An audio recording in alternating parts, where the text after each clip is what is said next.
My name's Mark Manistow. I am the president and founder of Sudbury Performance Group. The reason why I wanted to do the showcase was as we've been working with more and more artists from the North, we've been able to hear them sing their own stories, and that was really special to me. So we wanted to showcase music that was about the North and about people's journey through life. And so we curated a series of 6 musicians that we were going to be able to highlight. And it's nice because each one of them, they tell a different story and they make their music differently. And I think that being able to witness that was something really special. The thing that I notice about Tessa and Petr is that when Tessa sings, she sings with love, and I think that's part of the reason why she does that is because she's upstairs, up on stage playing with her husband, and that really comes across. And Tessa is just untapped talent, and she. A very embarrassing story about me and Tessa is back way back in the day when I was doing stuff with Theatre Cambrian.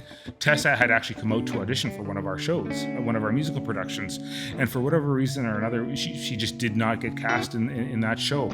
And fast forward 10, 15 years, and here we are, and I look back to myself and I think, Mark, what were you thinking? And there must have been a reason at the time, but like what a missed opportunity at that point, to not cast Tessa in one of our productions. But through life we've reconnected, and I'm so thankful that we have. Tessa is just somebody who she is 100% an artist. She is a musician, if there ever was one, and she will fight for musicians. She will fight for the rights of musicians, and I think we need more of that here in Sudbury and in Northern Ontario. And Tessa can be anywhere she wants. She worked down in Toronto professionally. She's worked all over the world. Her songs have been heard on Netflix, on TV, all over the place. But she chooses to live here in the North, and I think that speaks to Tessa's love for the North, and really, I think part of that comes out on stage. She's raising a family here, and so not only is she raising a family, but she's also performing. So Tessa is just a wonderful talent and a dear friend, actually. Cool. My name is Tessa Ballas. I'm from Sudbury, Ontario. And I'm Peter Ballas, and I am now from Sudbury, Ontario. Where are you from? I'm from Toronto. But where are you from? Oh, let's go way back. The Czech Republic. But I'm Sudburian now. He's Sudbury. I can't believe you just said I'm from Sudbury. That's I know. I never thought I'd say that. It happens. We met in Toronto. I was in a band, and we were looking for a singer to collaborate on a song. And through mutual friends, we got in touch with Tessa. And then we did a show, and there was a charity event where she was singing with Tafari Anthony. And I was like, oh my God, this girl's great. And then I heard her voice, and I was like, oh my God. And then we went into the studio, we were at band rehearsals, and then it kind of just happened. And then, boom, we've been together ever since, performing, and have a kid, and all that stuff. Yeah, convincing Peter to move to Sudbury was a journey. I don't think, before we had our son, it was always, I would never live in Sudbury. Yeah, I said then I'd have to live in Sudbury. Yeah, exactly. And so when we did have our son, it was like COVID sort of happened while I was pregnant. So we were like, oh, things are going to look very differently for us now, with the kind of support we'll be able to have with our son. So it was pitched as a temporary move during COVID until restrictions ease up and we can, have a life again, just to be closer to my family for some help. And And it's been 6 years now, and we never went back. We Yeah. actually just got rid of our apartment in Toronto like last year. It's true. And now I can't go there for more than 2 days at a time. I just hate it. I hate it so much. You go there, you spend all your money. You don't sleep. People yelling at you on bicycles and, basically, and you're like, all right, get me out of here. And then that's what usually happens. It's amazing how he's like Toronto repellent now. Yeah. Full Love started with a chord progression. I think it was on piano, actually. I just started getting into jazz chords, and I just threw some jazz chords together, and I had the chords for a little bit, and then we went to Tessa's apartment at the time in Toronto, and I played the chords for her, and I think Frank Ocean was kind of an inspiration Yeah. for that too at the time. Channel Orange. And that album was huge for us. the jazz chords were because of Ryan Gosling in La La Land, of course. You had to He say fell in that. love You with- had to tell the He camera fell in that. love with Ryan Gosling in La La Land. It was like the movie was on our first date. He'd already did. seen it. I And know. he took me to see it again. Yes. And he loves Also, jazz thank you and for Ryan telling Gosling. him that too. Ryan Gosling's all over his algorithm. Jeez. But yes, thank goodness for Ryan Gosling, because otherwise we would have never come up with Fool Love, which was about that. It's like we just met and we just started to collaborate, and we were very quickly falling in love, even though we were both in relationships with other people at the time, and it was really confusing and scary and exciting. And what was that line from The Weeknders that you Oh. recently brought up? Yes, lyrically. So it's so funny because they just put the show The Weekenders on Disney Plus, which we grew up loving, like, separately, obviously. And so there's this amazing line because Tino and his mom have this like really wonderful relationship, and they talk a lot about their feelings, and he's just a really open, cool kid. And she says something to him when he's going through something, and he's like, "Mom, can you knock before you enter my mind?" Which I was like, I used to, and then I used it kind of for the rest of my life. Yeah. And in the hook of Fool Love, it's you need to knock before you're entering my mind, which is sort of how I felt working with this person who I was like, why is this all just working so well? Like, why, and especially when there's other people at stake and other relationships at stake, you're just trying to figure out what the right thing to do is. And it became clear very quickly that we should be together. That's awesome. I love that story. It's the line like how do you see me so well? Yes, exactly. Yeah, that was That's the our first first one. song we ever wrote together. The album was released in 2018. Yeah. But yeah, we met in January 2017, probably had that song written a few weeks later. And then took like a year to record it and produce it. I mean, because we were going the old, we didn't have the technology, we didn't have the resources. I'd be like mixing this thing on a crappy laptop on the TTC. Like in between going to work, I'd just be opening my laptop and mixing this record on my laptop on the train or something. Yeah. And that's why it took so long. That's the way we did it for the first record. This record that's coming out, we're getting Matt Weewell to help with the mixing side of things and the mastering side of things. But we still record everything ourselves at home, and we still produce it at home. Come up with all the structural stuff and all the sounds that we want to hear. Then we bring it to Matt now, because I trust Matt's ears. So I'm like, here you go. You deal with this, because I just don't want to do it anymore. It's good to I just don't separate want to do it yourself from anymore. it sometimes. It's like, because you open that file like 30 times, to fix it. well, when you're living in something for so long, even if it's great, sometimes you question if it's good after you've heard, like when a word loses meaning after you've said it too many times, that kind of thing. So it felt like doing that end stage ourselves was kind of like, do we hate this now? Which, sometimes you just have to let it go, right? Another thing GR Grit told me after hearing it, we met, it's strange because we're both from Sudbury, but we met in PEI at the East Coast Music Awards. And it was right before NOMFAs where we were both nominated. And they were like, I just listened to Fool Love, and you do some things that I would just never think about in there. And I think I was just trying to go with that jazz feeling. And so there's some repetition to sort of time signature changes and some repetition, some things that were more complicated than the songs that we normally write that are more on the pop side. So I'm really proud of it. And it also is in the show Kim's Convenience, so it was picked up for a sync. That trip to PEI, I was part of a songwriters challenge. So the PEI music company would choose one artist per province to sort of come to the East Coast and co-write with their most promising artists. Because co-writing is always, you're your way to be exposed to new audiences and, to sort of just get more notoriety across the country. And I was having a pretty rough time because I hadn't been in a situation where I was writing without Peter in a long time, and I felt like I wasn't really jiving with the way that things were going. It was very outside of my comfort zone, so I felt a little bit intimidated by the whole thing. And I was sent there by a company called Music Ontario. They do exporting of artists, so they're the ones who will send you to Europe or to South by Southwest or to these other great festivals across the world. And so I get there, and the Songwriters Challenge people from Music PI are like, here's your ticket to the East Coast Music Awards. And I was like, thank you.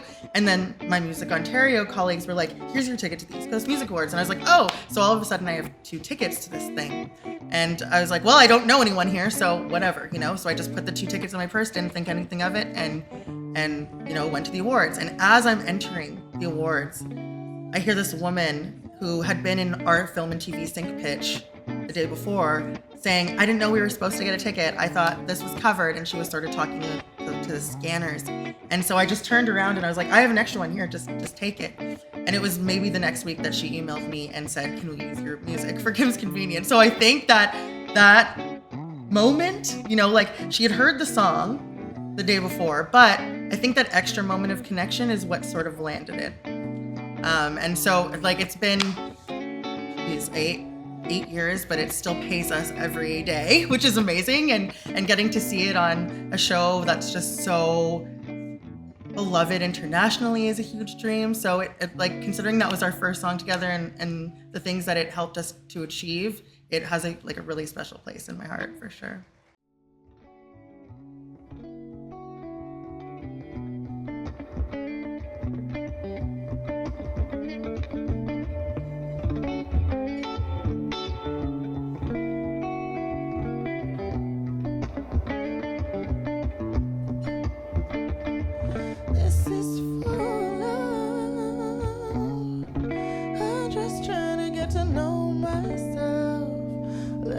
Than you know me.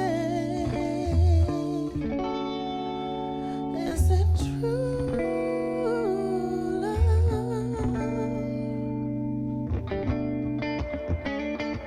The way you get into my brain, oh, I don't wanna feel that pain like you used to do.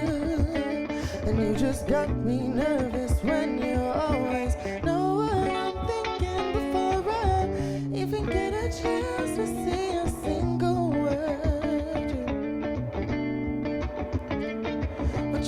Before you enter in my mind, but you just come on in and start digging. It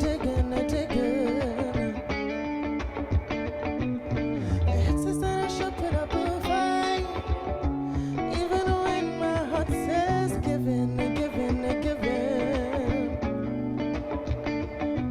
Oh please, don't look at me that way.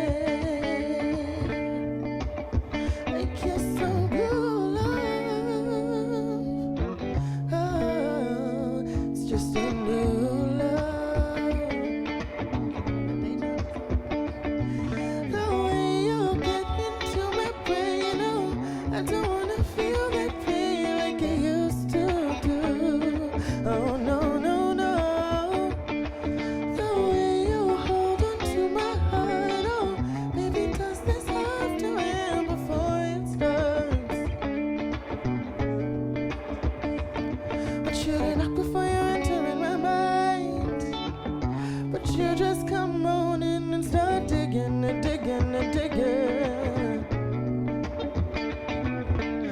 says that I should put up a fight, even when my heart says giving. Want you to knock before you enter in my mind. Knock before you're entering my mind. Oh baby.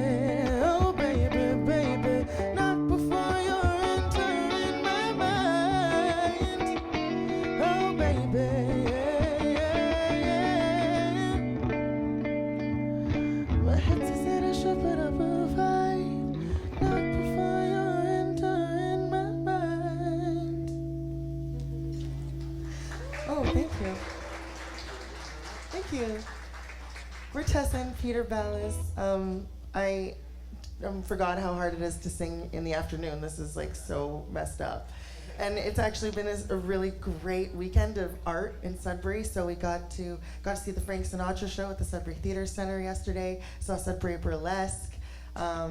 It just like feels like spring is coming and everyone wants to be together again. And I overdid it. I was just like yapping and crying and joking and singing all night and for the last 2 days because there's so many amazing things happening in the city. And this is another one because often we have to play music festivals to play our own music. So this is really fun just to like have lunch with you all and get to play some stuff that we wrote. And that one was the first one we wrote together, and when we were falling in love. So it's the weekend of love. So we thought we'd start with that one. I grew up on classic rock. Like, I think my idol at the time when I met you was Bruce Springsteen. And Tessa comes from a completely different world of background. You come from more... Well, my dad, like, the best gift he ever got me was this 110 CD disc changer. So there was everything from, the classic rock to the best R&B, hip hop, dance music. I grew up with everything and sort of learned to sing from all these amazing legends. Like my dad really loved to play AC/DC. That could teach a girl how to sing for sure. But then Whitney Houston also, right? So when we met, actually, I said, can I see your Instagram? Because that will tell me a lot about you. And he's like, let me see your Spotify. That's that right. will tell me a lot about you. She was a Drake fan. She listened to Drake. I hated Drake at the time. I was like, I just can't understand. I don't know why people like Drake. So I was like, no, turn that off. We were in the car and I was like, no. We got to listen to Springsteen. We got to listen to this. To Kiss. Yeah. But you know what? Then my eyes and my ears opened up to all the genres of music by just hanging out and working on music together, and that style of music kind of opened up my world and my understanding of it. Well, that's the thing. It's like we really, the complementary nature of the musical relationship as well was how incredible of a musician he was and a guitar player. And, my vocals were also, bringing those two things together made us sort of unstoppable once we combined forces. Like I enjoy things with soul in them, I love blues. I love all that music and all the music that comes from the blues. And then I heard Tessa sing and all the music that she opened me up to. It was actually funny. The first tiny desk she showed me was Anderson. And that blew me away. I was like, oh my God, the soulfulness of it, the tightness of the musicianship. I was like, I gotta get into this world too. And that's kind of what started. So I was like, Tessa, you do have a good sense of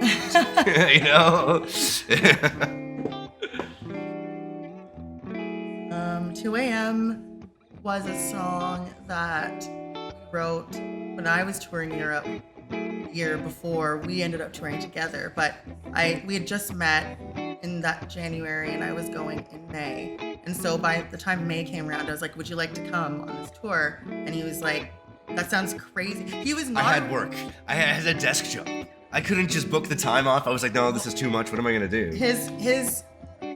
I'd say the two things about us too is that he needs like consistency and to know exactly what the day-to-day is gonna look like. Whereas I am completely the opposite. Like I need to take risks and I need to be crazy because you never know what's gonna happen. And the best things that have ever happened to me are because of those things, right? So I think in the beginning it was this like butting heads of like he really wanted what I was accomplishing as well, but he didn't know how to give himself permission to actually do those things. And it's still something we talk about every day. It's like, if you really want something, you might just have to do something crazy to get it, right? Exactly. And so at that point, he was really regretting not coming, of course, and he was setting his alarm. She was also sending me pictures of her on this fun trip and doing all this stuff while I'm over there, working. Yeah, and so he would set his alarm for 2 a.m. so that we could chat when I was waking up. So that was like, it was very romantic and cute. 2 a.m., yes. 2 a.m. was when I was on tour, and Pete would just set his alarm for 2 a.m. because I was in Europe at the time. So 2 a.m. for him was around 7:30, like when I would be waking up. So it was just this really sweet, obviously new relationship energy thing that was happening where he was like, well, if I want to catch her before her day gets too busy, I'm going to have to call her when she's waking up. So I just thought it was like the sweetest gesture ever that he would care enough to wake up in the middle of the night just to say hi, good morning, and like, hope you have a good day. There's also a lot of like imagery from my trip to Europe in the song. Like we did, a lot of canal rides in Amsterdam and like some cool. So it's a mix of this romance and just sort of the sensory things I was experiencing for the first time. And we're gonna play some more stuff for you now.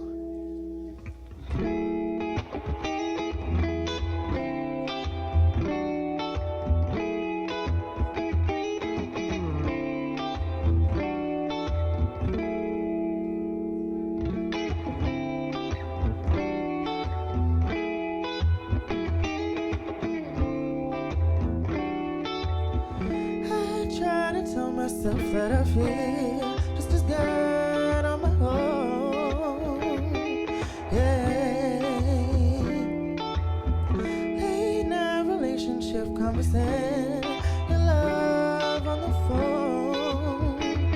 Gotta check out of my hotel room at noon, but I won't be sleeping, can't hang up on you.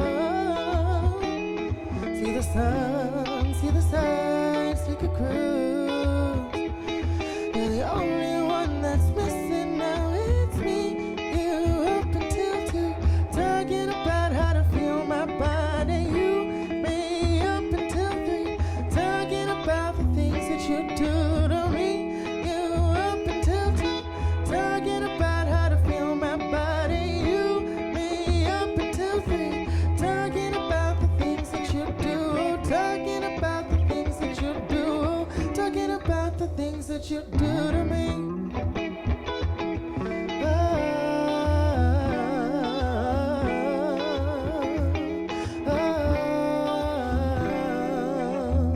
Sometimes I find myself in a fear just as good on my own. And I'm walking down on a crowded street in the summer heat on a sunny afternoon. And my mind can't deny thoughts of you. And I'm wondering if you're thinking of me. You up until 2, talking about how to feel my body. You, me up until 3, talking about the things that you do to me. You up until 2, talking about how to feel my body. You, me up until 3, talking about the things that you do, talking about the things that you do, talking about the things that you do to me. Cigarette, the champagne glass, it's all the same to me. See the lights of the camera flash, it's all a fantasy. Missing face in the pages of my new reality.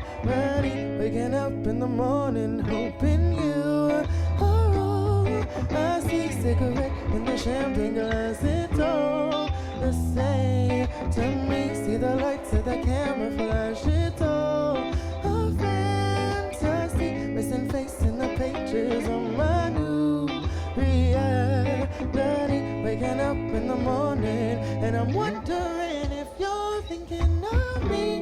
You up until 2, talking about how to feel my body. You, me up until 3, talking about the things that you do to me. You up until 2, talking about how to feel my body. You, me up until 3, talking about the things that you do, talking about the things that you do, talking about the things that you do to me.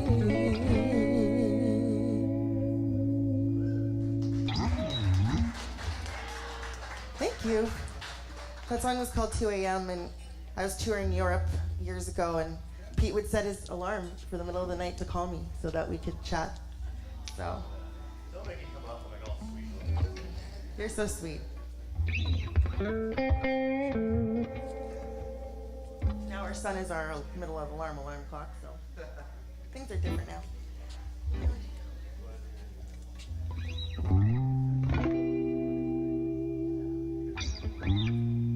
It helps get out of the 4-chord mentality sometimes. Sometimes we'll be doing 4-chord songs and we're like, all right, but I don't really know what else to do.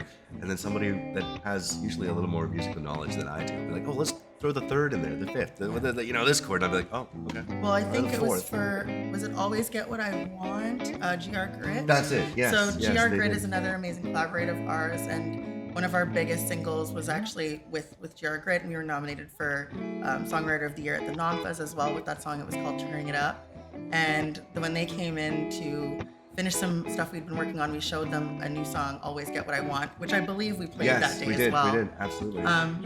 So they were just like, no, I have this idea. And, a little bit of a chord change here and there sometimes just makes all the difference. Yes. Because sometimes it just gets, you don't realize it, but it gets a little stale musically if it's just 4 chord songs. You keep going, we repeat it so many times. But then adding those couple chords in there, here and there, really just like brings it to a new light, brings it to a new life. Makes it more exciting to listen to.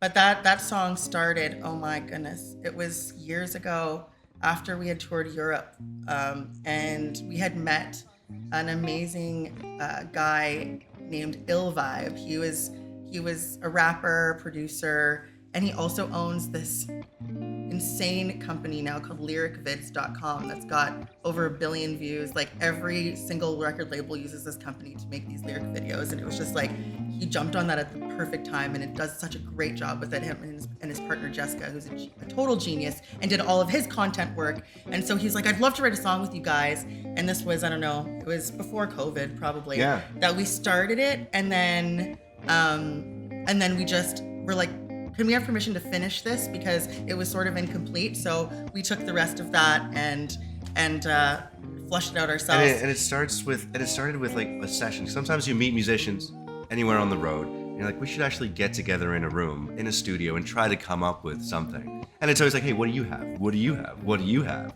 So that one, I had the chord progression, the jazzy one you'll hear in the song. And then we had it in the studio with them. They laid it down, and then it was Ill Vibe and you just like coming up with things over it. And it turned into what it did, but it was one of those situations where you're just in a room and you're like, all right, what do you have? What do you have? And you're nervous. You're like, oh, is this any good? And then you throw it in. I'm like, okay, that actually works. Yeah. And that was a song we had for years too. It's been like how many years since we started that? Yeah. It was 5 years ago? Yeah. And it's it never been a reached life until now. Yeah, the lyrics I wrote on my own. I'm like trying to remember that original session, and I think we were sort of just throwing things back and forth, and it was really just a 1-verse chorus kind of thing. And I came up with all the melodies, most of the lyrics. I think there were just a couple word changes here and there from the other guys in the room, to the point where when I went to go register the song, they were like, don't even, like, we don't want a cut of this. Like, I don't think we contributed enough to it to ask you for a cut. But I always like to be fair if someone's in the room. But it was really about, because everybody tells me, all my friends will say, again, because I have taken a very different path in my life than most of them have. They went, the straight and narrow, like finish school, get the job, start the family, etc.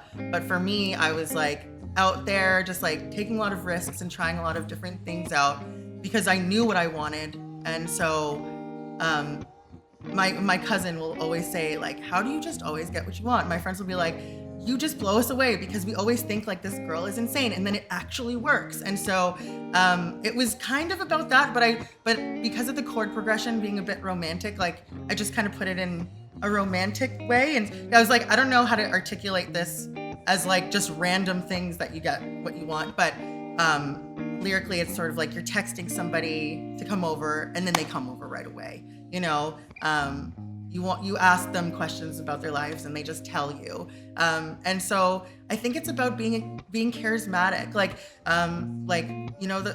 The Queen song Cool Cat is something that I perform in Under Pressure, and it's sort of about that. It's like observing someone being like, wow, how do I talk to people with that confidence? How do I approach a strange situation and turn it into something that's in my favor? And I think that's what it's about. Keep it jazzy and fun.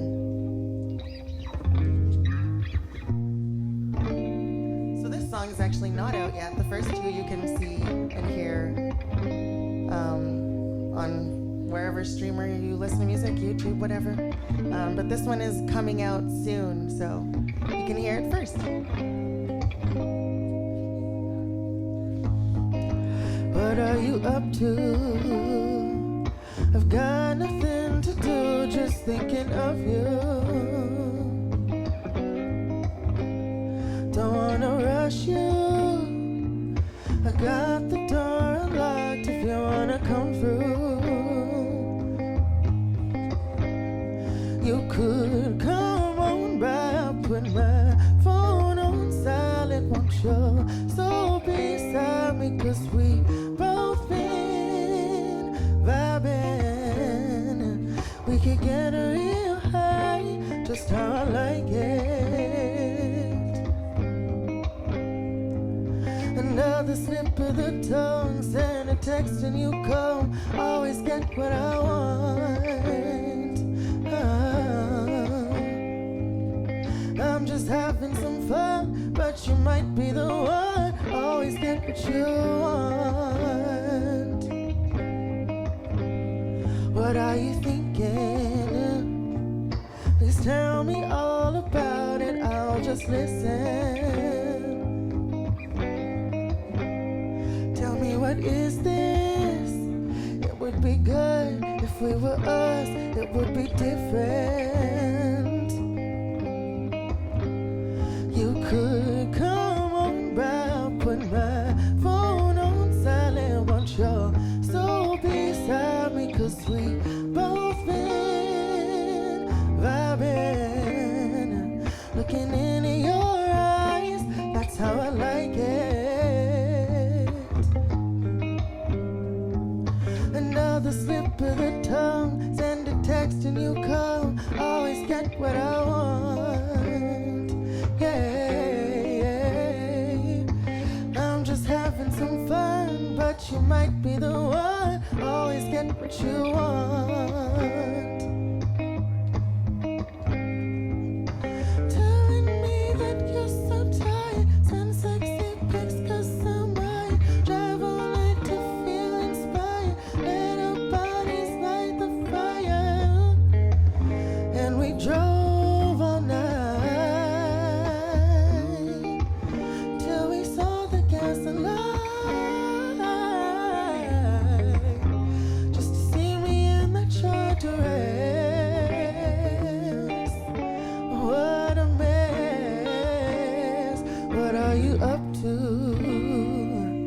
I got nothing to do, just thinking of you.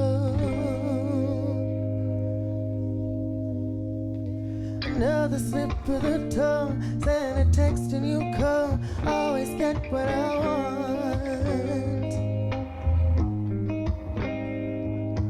I'm just having some fun, but you might be the one. Always get what you want. Yeah, you always get what you want.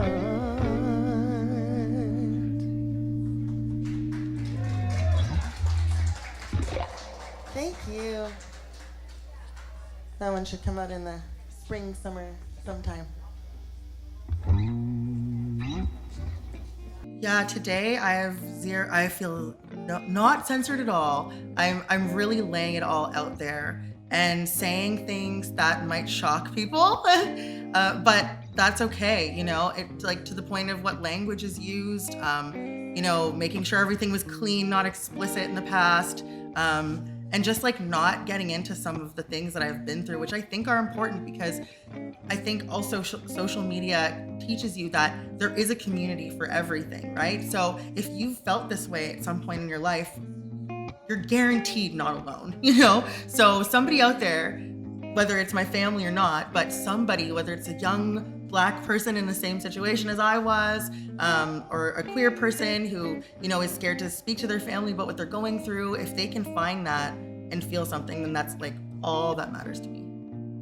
I think as humans, it's so important to forgive yourself for things you just didn't know or understand, but being willing to learn and understand. It's like, yes, there are people who are still close friends of mine who've made me feel that way, but because they became aware of it and showed so much love in trying to, amend those things and be better themselves, that to me is a better quality in a person than trying to be perfect your entire life and never make any mistakes and try to know, it's impossible to try and know everything, especially if it's a geography. Like if you're just born here to a French family and those are your ideals, how are you supposed to learn these things before social media and before, kids have access to a lot of stuff now, and we do as well, just of basically anything from the most bigoted content to the most wokest content, right? So who are you? Are you someone who's willing to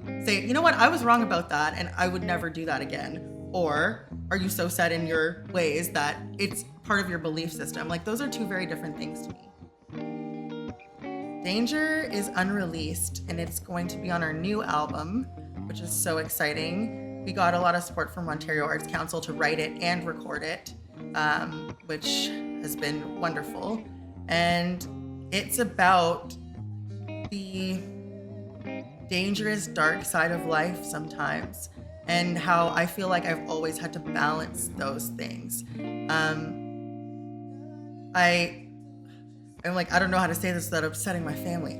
So I think that at the core of it, it's about how we all have darkness and lightness inside of us, and how to be forgiving of yourself when maybe you might not make the best choices, and also that there should be a bit of a balance, sort of like what I talked about earlier with, Pete and I being on two very different sides of the spectrum, where I'm just sort of like, let's just go for it, and he wants to be more meticulous about planning things out. I think that the music industry, and so once we start to find some success, it gets a little bit scary sometimes, because when you're touring all the time and when you're in the nightlife scene at all times, how do you balance the substances? How do you balance, the lack of sleep? How do you balance, especially as a woman, scary individuals and men who will abuse you in the space? And these are a lot of the things that I've experienced. And once I started to work with Peter, he started calling it out more, like, that was pretty crazy what that guy did, or that wasn't very cool how he spoke to you in that professional space, and things like that. So it's about, trying to, lyrically, it's you're in the midst of the bad decisions. You're making them as we speak, and you don't really care about other people and what they're gonna think, and you don't really care about, your wife that may be calling you off the hook, or the people who care about you who are trying to set you straight. And I think that when you're in a period of those dark moments, that's sort of what I was trying to capture in the song. The idea started with a wonderful producer and guitar player named Adrian X. He's a co-writer with Drake, and he's been on tour with Drake across the world a couple times. And we had an amazing session with him where he just sort of taught us about thinking outside of the box when it came to sampling and using different sounds, maybe sampling from movies and things like that. And so that's where the idea came in. And I'm not sure if we're allowed to swear on this thing. Okay, so he found this clip, and I can't remember what movie it was from, but it was this woman being like, why do you have to be so fucked up all the time? And then it gets into this really fun beat that we created together. And so I just started to feel like, this is dangerous. This sounds dangerous. It feels dangerous. And I know what it's like to be on the other end of someone being disappointed in the decisions you made, because you just weren't really thinking about, what they would think or how they would feel, because you're a young, silly person, right?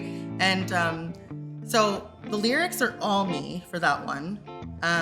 We kind of took the idea that we fleshed out with Adrian X, and we completely redid it, made it our own, and now it's all pretty much organic. It was very much sampled, MIDI sounds and things like that before, but now it's got live instruments on it, and Matt Buell did a really, really great job mixing it. And so I this album, because Fool Love was the light. It was a new relationship. It was excitement and hope.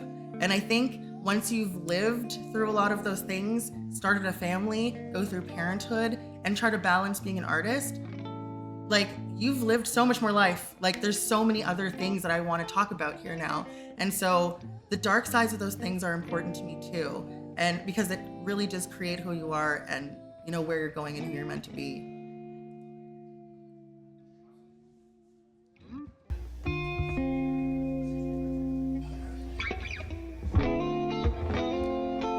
Keep testing some new songs on ya.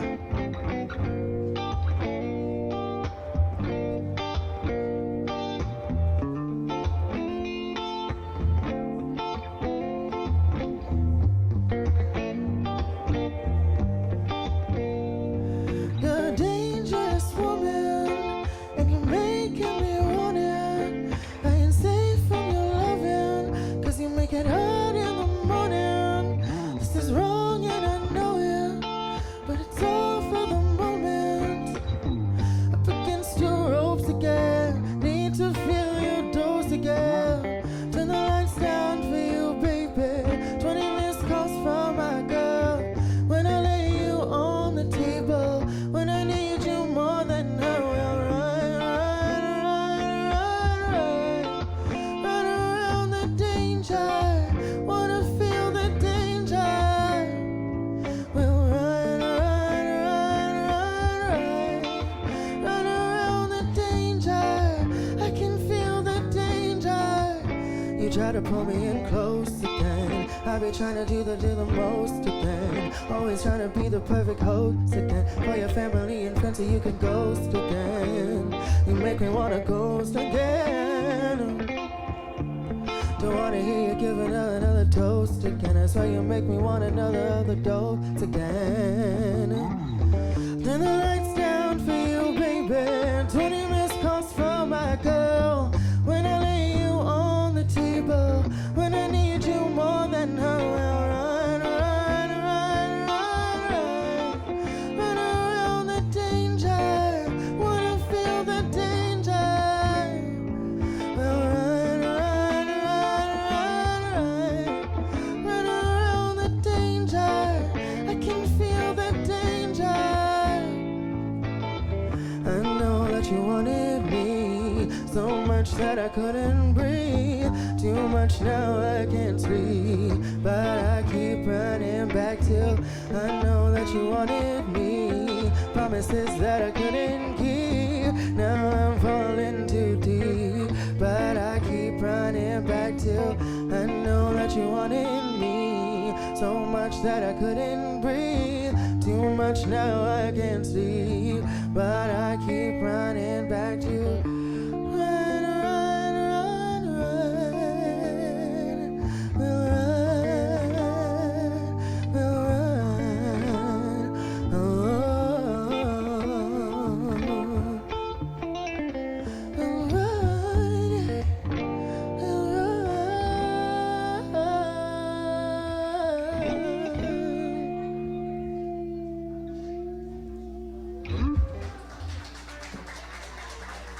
Thank you. We pretty much write everything together. Yeah. Sometimes we'll come up with an idea and bring it to the other, but it's rare. Like we try to make mindful time for writing and just focusing on writing. Yeah. And yeah, I think like our first album that we made together, which was, you know, a labor of love in a closet in our apartment because we had limited resources at the time. We were really young, and it merged these two beautiful forces together of just how great of a producer you were, but then being introduced to new music made you so much of a better producer because there were sounds that you normally wouldn't use, or, you know, guitar sounds that were, you know, more sultry and fun and soulful that you would use when you were used to just sort of playing in a rock band before that. Absolutely. And the way we write is usually, you know, I'll have a chord progression or something and tinker around with something. And then I'll bring it to Tessa and she'll just come up with the melodies and the words. You know, sometimes we'll be writing and she'll have her phone out. She'll just be quiet for a bit. And I'll be like, all right, Tessa, what do you got? And then she'll just kill it. It'll be this amazing melody line with the lyrics. I'm like, okay, that's going in the song. That's it. That's the song, you know? So Jordo came up with the chord progression for Wise Men. I remember that. He started that on the guitar, and then obviously the rest of it all just came. And then you just like produced the heck out of it. And that's one of the tracks, as well as 2 AM, where I get to play the cello on the track too, which is really wonderful. because that's sort of where my musical background began, was playing the cello. So yeah. Yeah. Or sometimes there are co-writers, but not so Exactly. much. Yeah. It's just people that are around that we trust, and we're like, hey, we have a verse and a chorus, and then we need a bridge or something. We'll bring somebody else and see. Like you said, it's like the ideas. Sometimes you need fresh ideas.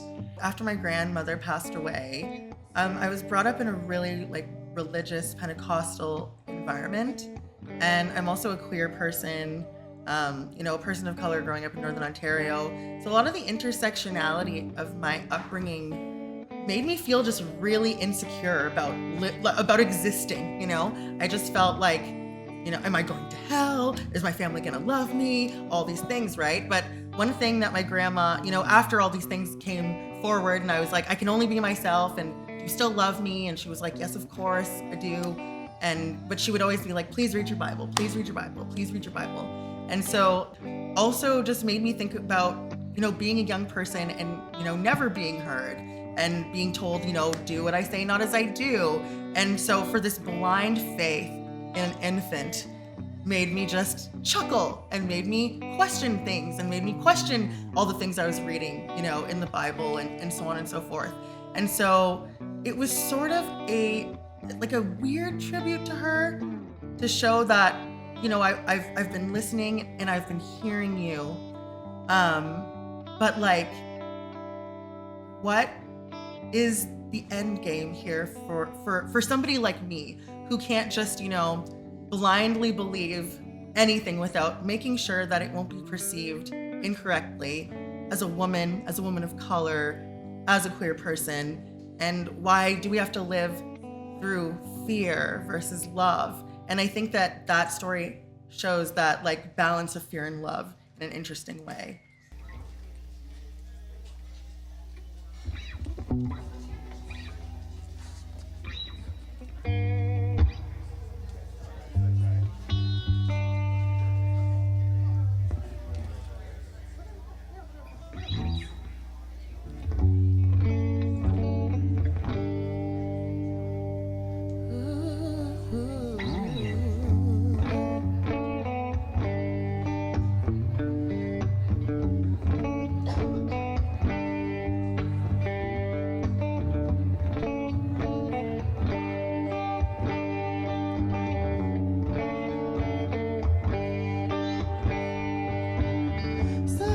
Sometimes it doesn't make sense, but you have to make it. I find you searching for some way to break it. Go slow, where to go? Go slow, where to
so much. In the past, the writing has remained quite safe in a way that I don't want to offend anybody. And I think that, again, it's the intersectionality of the religion, the angry black woman trope, all the things out there that make you feel like if you react a certain way, then you're going to be labeled as something immediately and put in a box. And I was really afraid I had a lot of fear about offending my family, about offending anybody, really, and also a fear of being exposed. I was quite insecure, and I didn't realize that then. I realize it now because, after, growing up, experiencing more things, becoming a parent yourself, it's like you're parenting yourself again. It's like that inner child comes through your own child, and you're thinking oh my gosh, some of the things that were said to me, I would never say to him, or some of the things that he's been through, I've been through, I would never put him through. And it made me feel unapologetic. It made me feel honest, and it made me feel like if there's a time to tell the truth, it's now, because we might not have time left. I've lost 2 young friends as well in the process of making this album, and it made me feel like if I don't say what I actually mean now, I may never get the chance. So it's coming from a raw, honest place, and in that way is the best music we've ever made. I think it was 2019, the Black Lives Matter movement. I started getting phone calls from friends and colleagues being like, can we talk? Did I ever do anything that made you feel uncomfortable? Did we ever put you in a position where you felt like you couldn't speak up? And it was for the first time, because I was being asked, that I said, yes, actually, and had these really, really healing conversations with people that I love deeply about how they could be better in this situation. And the way the world was heading now, representation in my younger years did not exist. Every sitcom, every commercial, every television show, unless it was predominantly Black, we were not included in the lead characters of, shows like Friends or How I Met Your Mother, or things that were part of culture and that everybody loved, right? And so now there's a shift, post this movement, where it's so obvious who's being left out, and it's unacceptable now.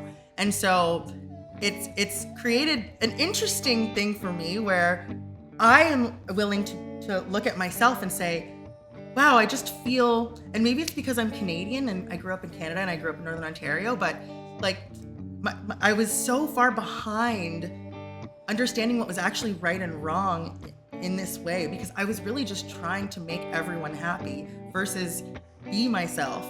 And after that, it was a disservice, an injustice to not be yourself, and I didn't want to miss that moment to just give my younger self a hug and say, it wasn't your fault. You literally had nobody to tell you who you were supposed to be. There's no hair products for me at the store. The first Black Barbie, first of all, Black Barbie when I was a kid was twice the price of regular Barbie, okay? So there's a barrier right there.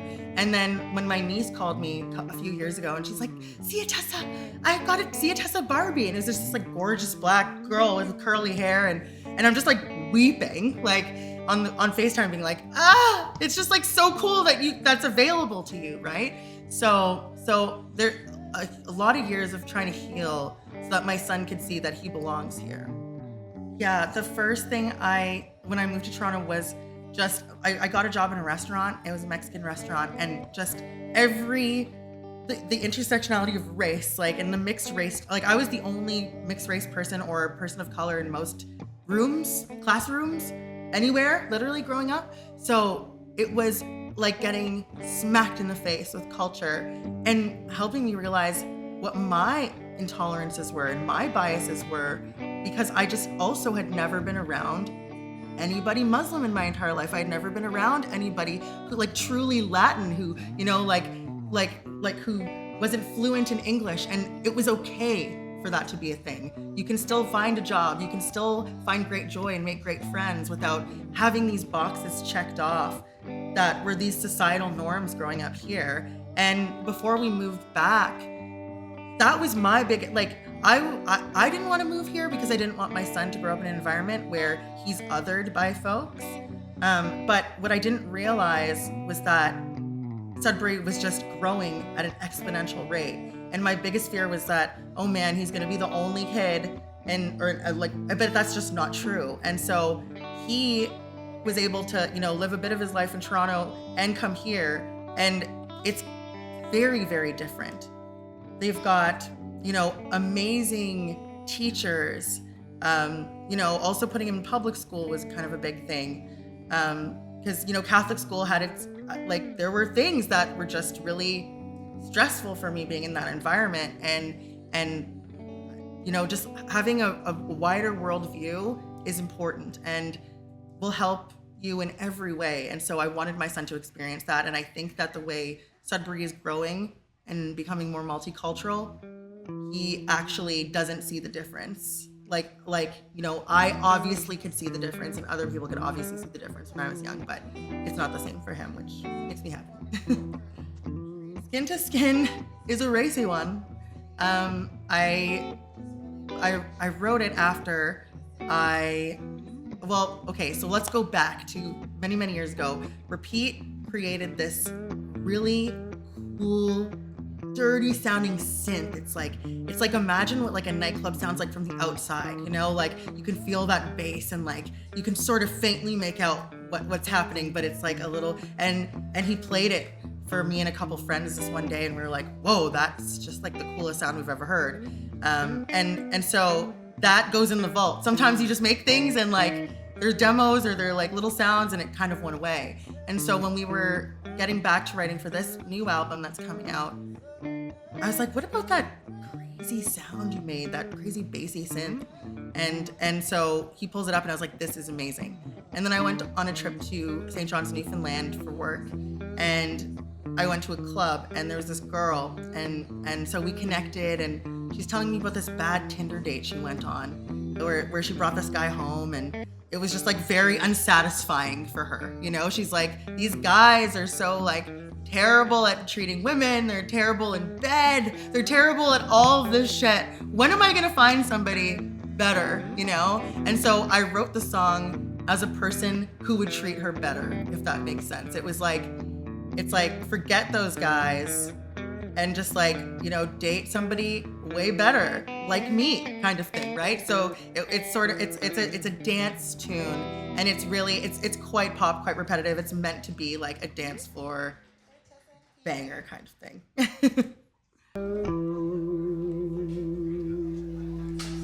Sure. Here's a little dancey number. We're Tessa and Petr Ballas, and we're so grateful to Sudbury Performance Group for creating so many opportunities for us to perform around the city, and just really showing us how amazing the city is and how much talent is here in the north.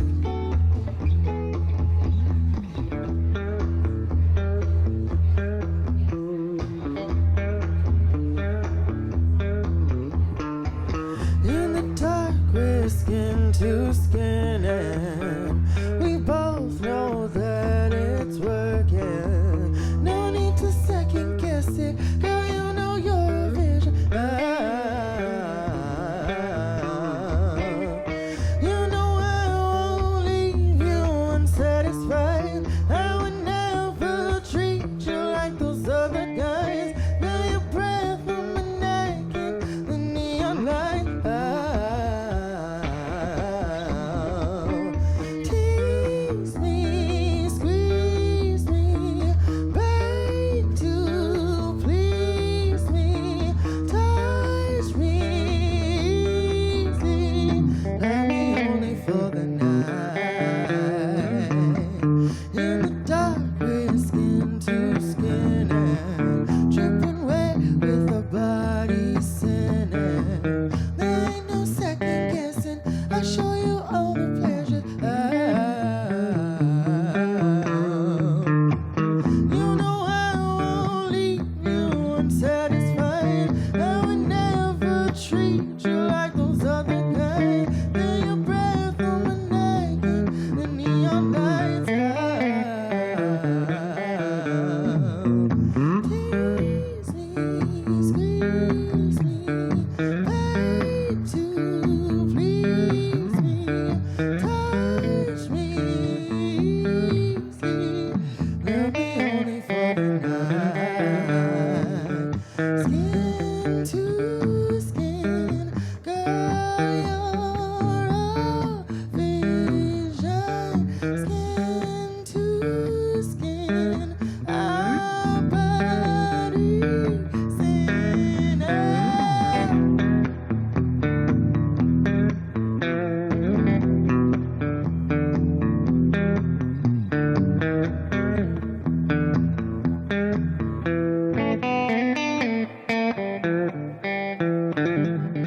everybody. We're Tessa and Pete. I feel more confident about entering whatever space I need to at this point. And the way that things have shifted in my mind and in my soul are when I was a young artist making Fool Of, I was like, I want to go on a big tour with a big artist and I want to be famous. And, it was very materialistic worldview that I was coming from because of what, I thought celebrity was and what I thought I wanted. I want a big house on a lake. I want this, I want that. But now I'm realizing I don't want that at all. And I think that social media made that very clear to me, and media in general. It's like you're standing at the grocery store, the tabloid magazines, you're seeing, artists have total mental breakdowns because they can't go anywhere in public. It's like there's something sinister about fame as well. And what that costs you now that everyone has a camera on them at all times, is more than ever before. And so after deciding to have a family, it was like, okay, we actually need to go about this in a completely different way. How do we sustain our lives and remain ourselves in the process? And we really did achieve that over the past few years through targeting film and television, Sirius XM streaming, the things that would keep our bills paid, but keep us anonymous generally in the world. And the fan base is really just like a dedicated fan base that can help us to achieve those goals. With Danger, it's a whole different strategy. I'm not trying to go viral on Spotify because Spotify makes me like 0.0001 cents per stream. It's owned by corrupt billionaires, and so is that who I want to be pandering to? An algorithm? No. I want conscious listeners who actually care about music. So I'm always leaning towards satellite radio streaming. Like our single with GR Grit went to #1 on chart for weeks. It made us lots of money. Like that kind of thing is what I'm looking for. A world where my son feels safe, I feel safe, and I don't feel like I'm being scrutinized at every turn. And I can still live a normal life, not a mansion, not a Lamborghini, but just like get from point A to point B, happily, well-fed, travel what I want, and just like have a normal existence. And I think that's kind of been the goal as we've been making this record, is to target those avenues versus what you would think that an artist would want to do, It's like Peter and I both kind of come from a background where like my mom was always my biggest champion. My Nona was always our biggest champion, but like we didn't have a lot of familial support in our endeavors. And especially because we both come from immigrants, they have this idea of like, we came here to give you a better life. Like, how dare you be an artist and not like a doctor or a lawyer or something? Like we came all the way over here for you to accomplish something. And so I think that I'd like to thank them I think that I love a challenge. So when somebody doesn't believe in me, I want it that much more. And if I had all the support and the privilege that some of my other colleagues have had, I might not have accomplished very much because I would just feel lazy about it. I think I would just be like, well, the struggle isn't here to make me want to fight for this. My son, Luca, I'd love to thank for giving me a new perspective on life and the world and the planet, and just being kind and mindful. It's like they are such a mirror of you that if I'm not the best version of myself, then I can only blame myself if I see these things in him, kind of thing. I'd like to thank, theater, which is what opened me up as a performer, because I was a cellist to start. And I love to hide in the back. I did not like to be seen. I had immense stage fright. I would not sing in front of people. Like it was very, I didn't sing really in front of people until we started Yes Theater in 2010. And I, for the first time, really stepped on the stage and like sang by myself. And it was still terrifying, but it gave me the bug to continue developing my voice, what that sound would look like. And just really, really push me forward, make me a performer. And then I guess just, all of my co-writers, collaborators, GR Grit is a big one. I think because they have been through such similar things that I have growing up here, they're always there to talk to me about anything that I could possibly be going through, with such a wonderful voice of reason and experience and understanding, and then help me turn them into great songs, which, like, trusting me as a collaborator, you know, and working with the Indigenous community is not something I take lightly. So it really makes me feel that I'm exactly where I'm supposed to be when I'm working with these folks. Matt Weevil and Deadpan Studios is a huge, like, he's just really great at what he does, and he's the only person that I've allowed into our lives since because I used to have a record deal with Universal before I met Peter, and that was kind of a tumultuous experience for me, and taught me a lot of the things that I didn't want, and how sometimes that's not the best way forward as an artist. Sometimes being an independent is the best way forward. Just being able to trust another white guy again in the studio, and just like hearing his voice on the mic say, "Hey, girl, I think one take and you're done." It just sounds like he's so encouraging and so wonderful, and I can thank theater for that. It's like, you have one shot, otherwise the show must go, you know? And my gosh, my mom, for being the most badass lady on the planet. She worked in the emergency room for 30 years while dealing with 3 insane children, and just like juggling everything and making everything work all the time for all of us, which, like, me and Pete are pretty equal partners, like, but my parents and, you know, grandparents, they didn't grow up in that generation where it's like, what the things to do with the kids were like definitely mom's thing, the cooking, the cleaning and stuff, but also working so hard and making other people's lives better every day. She just like did it so well. And I don't think I probably could, I just never have had to, because now it's like, I want an equal partner. We both want an equal partner. We both work, and we both work hard. So we both share the responsibilities of the household and of you know, parenting and things like that. So like, I have to thank her for just teaching me to just persevere, and, you know, you can do whatever you need to do. Sudbury Performance Group has been so amazing at creating something that we had never had before, which is the connection between live musicians and fairly paid gigs.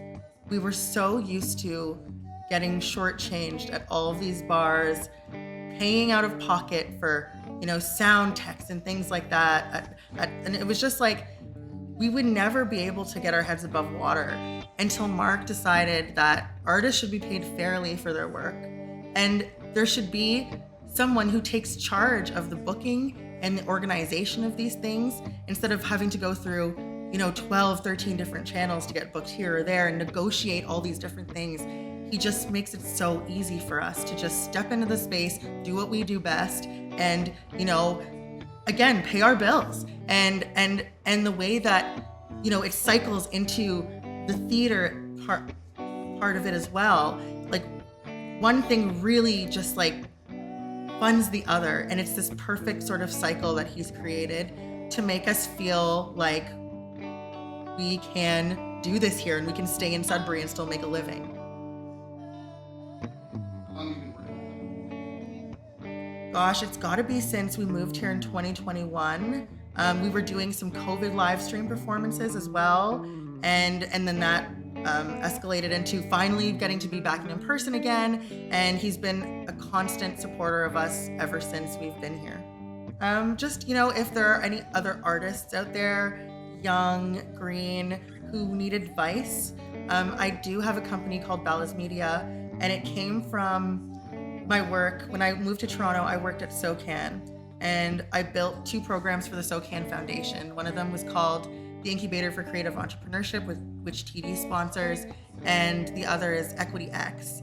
So the one is for, because the shifting music industry and how there's no longer these big development artist deals happening. So how to be an independent artist successfully, how to make sure everything's registered properly, and you know how to run your social media, and you know that this is a business, right? So it's entrepreneurial in its own right? Like you have to be a business person, even though sometimes you just want to be an artist. And then equity access for women producers. So women producers in the studio, there was like 1%, maybe less than 1% of women producers on the Billboard charts at the time that I started this program. And it built out of this need for women to find themselves in a safe space where they could articulate their needs in a studio and learn to produce music without being, looked down upon or talked down to, which is what I experienced when I was recording before starting these programs. And so now my business is still consulting on these programs, but also helps nonprofits and artists across the country find funding through grants for their work to help teach them the fundamentals of the entrepreneurship of, artists, being an artist and artistry, and boutique label services where, if you need things recorded, if you need help finishing songs, getting feedback on certain things, getting connected to the right people, whether it be music supervisors or radio trackers and things like that. I've built so many connections in my career from living in Toronto that I want to give that back to Northern Ontario. And so there's 2 artists that I'm working with right now. Trin, or Trinity Tebow, who started with Theatre Cambrian and like has worked with Mark so many times, and now is just like this badass musician and songwriter. And another young artist who started and who's done Sudbury Performance Group shows called Cole LeBlanc. We're working on an album for him as well. So we're really trying to grow Northern Ontario into an arts hub for original creation and original music that's not just rock music. So if anybody's looking for advice or how to get started or anything, please do reach out to me through Ballas Media. Well, I think Tessa, she's a mom. She's raising a little future up and coming superstar. So I think that once that superstar becomes a superstar of his own, then Tessa really, if she goes full throttle, Tessa can be. The music of Tessa Ballas will be heard all over the world, really, if she really wants to.